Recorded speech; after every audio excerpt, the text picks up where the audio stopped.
Hello friends, இது Thursday ஆஃப்டர்நூனுக்கான video தான். இன்றைக்கி மதியம் வந்து ரசம் வச்சுட்டு கோஸ் பொரியல் தான் செய்ய போகிறேன். அதுவும் இல்லாமல் கோஸில் வந்து கூட்டும் பண்ணலாம். பருப்பெல்லாம் போட்டுட்டு நான் என்ன பண்ண போகிறேன்னா, இந்த சாம்பாருக்கெல்லாம் ஹோட்டல் ஸ்டைலில் வைப்பாங்க பார்த்தீங்களா, பொரியல், வெள்ளை பொரியல் கோஸில், அதே மாதிரி தான் செய்ய போகிறேன். மெத்தோட அதே சேம் தான். டேஸ்ட் ரொம்ப சூப்பராக இருக்கும். செஞ்சு பாருங்கள்.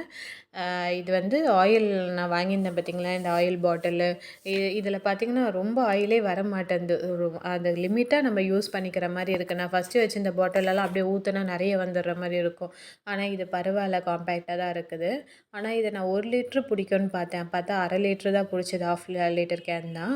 ஆனால் அதிலேயே போட்டிருந்தது 1/2 லிட்டர் தான். 500 ml தான் போட்டிருந்தது. நான் சரியாக கவனிக்கல. அதுக்கப்புறம் இப்போ செக் பண்ணதாக தான் கரெக்டாக இருக்குது. அதுக்கப்புறம் தாளிப்புக்கு வந்து கடலைப்பருப்பு, உளுத்தம்பருப்பு போட்டுக்கிட்டேன். கருவேப்பிலை, காஞ்ச மிளகாய், பச்சை மிளகாவும் போட்டுக்கலாம். என்கிட்ட பச்சை மிளகாய் இல்லைன்னு காஞ்ச மிளகாய் போட்டுக்கிட்டேன். காரத்துக்கு நம்ம இது மட்டும் தான் ஆட் பண்ண போகிறோம். அதனால் ஒரு 2 வரமிளகா கூட போட்டுக்கோங்க.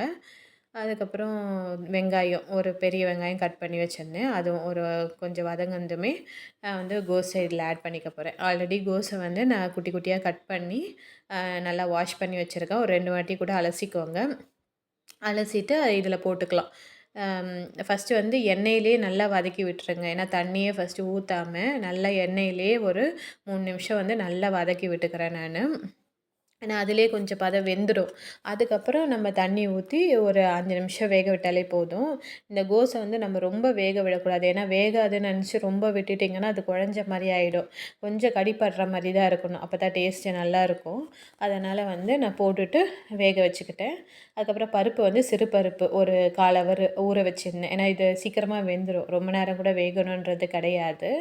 அதனால் வந்து நான் ஒரு 1/4 ஹவர் மட்டும் ஊற விட்டுட்டு, அதே தண்ணி கொஞ்சம் தண்ணி அதிலே வச்சுருந்தேன். ஒரு 1/4 கிளாஸ் அளவுக்கு அளவு வச்சுக்கோங்க. ரொம்பவும் தண்ணி ஊற்றிடாதீங்க, சீக்கிரம் வெந்துடும். அதனால் அந்த தண்ணியவே நான் போட்டு அதிலேயே தான் நான் வேக வச்சுருந்தேன். நல்லா வெந்துடுச்சு. இப்போ வந்து ஒரு 1/2 பதம் வெந்ததுமே என்ன பண்ணுறேன்னா, தேங்காய், அதாவது இறக்குற ஸ்டேஜ் அப்போ தான் நான் தேங்காய் வந்து துருகிட்டு அரைச்சிக்குவேன். ஏன்னா வந்து துருகலாக இருந்தால் ரொம்ப பெருசு பெருசாக இருக்கும். அதனால் வந்து நான் அரைச்சிடுவேன். நான் எப்போவுமே எல்லா பொரியலுக்கும் போடும்போது என்ன பண்ணுவேன்னா, அரைச்சி தான் நான் போடுவேன். தண்ணி ஊற்றாம அப்படியே அரைச்சி பவுடர் மாதிரி பண்ணி இதில் போட்டுப்பேன்.